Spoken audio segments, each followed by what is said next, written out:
Hi guys, so I am doing my mandated reporting video. While I was doing research, I found myself getting a little frustrated at the state of Indiana, which is not uncommon. I feel like we do absolutely everything backwards around here. We are the last people to jump on board for anything, even if it's going well across the rest of the country.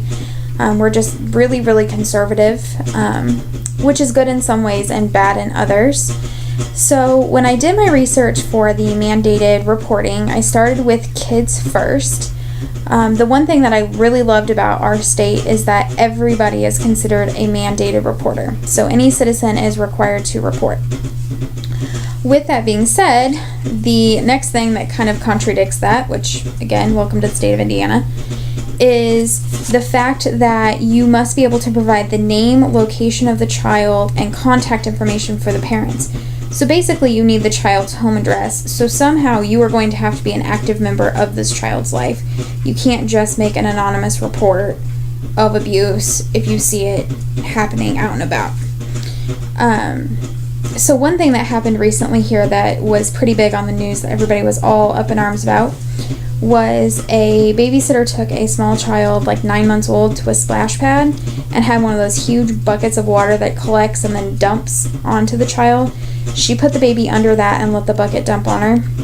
I don't know if you guys have ever done one of those, but they're actually kind of painful. Even as an adult, I don't really enjoy them. So I can definitely feel for the child. It's been an interesting battle since then due to the babysitter saying, I didn't realize it was going to hurt her. I would never put her in harm's way. She's my child too. Mom and dad fired the babysitter. So there's been lots of kind of legal and other interviews going on in the news. So it's definitely been interesting. What I found funny about this is DCS and the parents became involved because some bystander put a video of the woman and the child on Facebook and Instagram. And so that is how they found out what was going on. So definitely social media can have a huge impact on mandated reporting, which is kind of cool as well. I see both positives and negatives of that. Additionally, one thing I found that was kind of cool is reports are remaining anonymous. So whether you provide your name or not, it doesn't get released to anyone other than the case manager on the case. The state of Indiana really wants you to provide your contact information and your name because they want that case manager to be able to contact you to ask for any further information.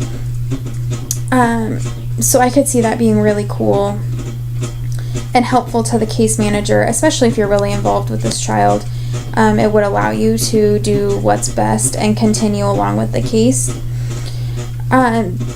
This portion is where I got even more frustrated with the state of Indiana, is for adult abuse.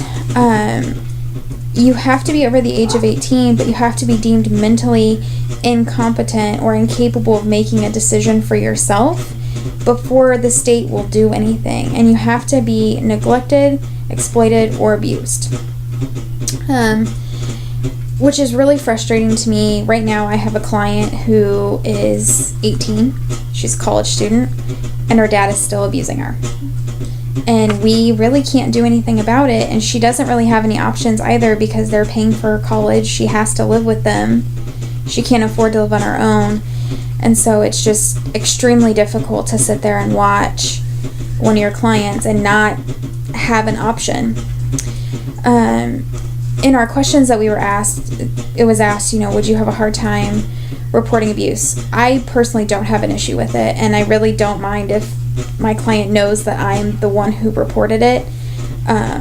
Abuse is abuse, and I would rather try and protect children and adults instead of them being stuck in these situations and developing more severe trauma than they've already experienced, and then having them be lifetime clients. I mean, I have so many clients right now who, if someone had just stepped in when they were a child, it could be a whole different life for them. I have a client who was raped by multiple people when she was 16.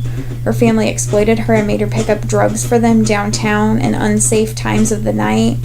I mean, all kinds of things. And I just can't help but wonder, had someone stepped in and had someone cared, what would her life be like? Would she be battling the level of PTSD that she is? Would she have all this anxiety and depression? And right now she's got a lot of anger, which is completely understandable because she's realizing nobody was really there for her. And so she's questioning a lot of her relationships and trust. So that's definitely a struggle. Also with that, where I work, we're all considered mandated reporters. We don't have anyone specific that reports. You do it yourself and you do it off of your judgment. I've filed multiple DCS reports in my job, just in taking down information and getting kids into services. The things that people will confide in you over the phone is crazy to me.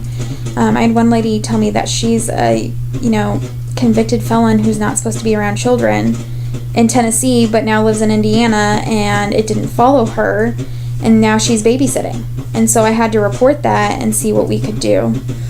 So overall, just interesting information here. Frustrated by the lack of adult protection that we have in the state, but really enjoying that everybody is a mandated reporter if you can get all that information. Thanks, guys, and have a great day.